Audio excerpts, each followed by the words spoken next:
आज 12 सेप्टेम्बर शुभ जन्मदिन मास्टारदा।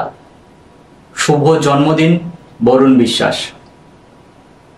আচ্ছা, কে বলুন তো এই বরুণ বিশ্বাস, যাকে এত ঘটা করে জন্মদিনের শুভেচ্ছা জানাচ্ছি?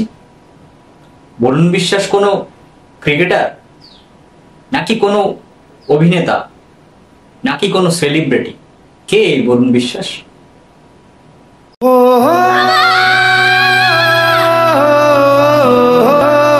আমি বরুণ বিশ্বাস বলছি, সকলে কান খুলে শুনুন।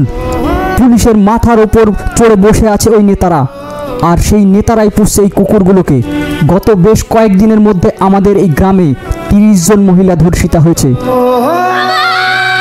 আমি বরুণ বিশ্বাস আরও এক দাবি জানাচ্ছি এই জাগরণ মঞ্চ থেকে, এই কুকুরগুলোকে এক্ষুনি গ্রেপ্তার করতে হবে। প্রতিবাদ থেকে প্রলয় আসতে পারে, অপরাধের অন্ধকার থেকে মুক্তি দিতে পারে আলো, গড়ে দিতে পারে এক নতুন সংজ্ঞাহীন ভবিষ্যৎ। এই বিশ্বাসী ছিলেন বরুণ বিশ্বাস। প্রতিবাদের আর এক নাম বরুণ বিশ্বাস। তিনি পেশায় ছিলেন স্কুল শিক্ষক, এক সাধারণ জীবনযাপন। শহরতলির মিত্র ইনস্টিটিউশনে চাকরি করতেন এই বরুণ বিশ্বাস, কিন্তু তিনি হয়ে উঠলেন এক প্রতিবাদী যুবক। গ্রামের মানুষের সুখে দুঃখে সব সময় পাশে থাকতেন এই বরুণ বিশ্বাস।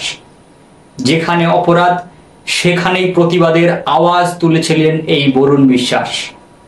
এই বরুণ বিশ্বাস এক জাগরণ সৃষ্টি করা শুরু করেছিলেন সুটিয়া গ্রামে।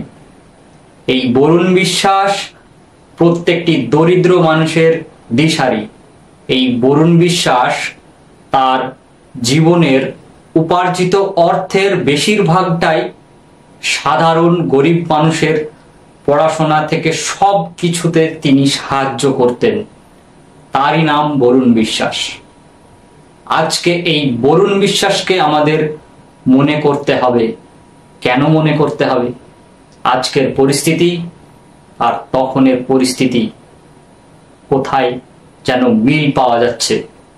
তাই আমাদের মনে করতে হবে বরুণ বিশ্বাসকে। এই বরুণ বিশ্বাস তার এই প্রতিবাদী আন্দোলন বেশি দিন চালিয়ে যেতে পারেননি। এই হিংস্র মানুষদের হাতে গোবরডাঙ্গা স্টেশনে হত্যা করে এই বরুণ বিশ্বাসকে 5ই জুলাই 2012 গুলিবিদ্ধ হয় বরুণ বিশ্বাস। তবে এই বরুণ বিশ্বাস আমাদের পথ দেখিয়ে গেছে। তাই আমরাও বলতে চাই, এই বরুণ বিশ্বাসের মতো হাজারো বরুণ বিশ্বাস তৈরি হোক। দেখব কত বরুণ বিশ্বাস মারে। আমরা বরুণ বিশ্বাস হতে চাই।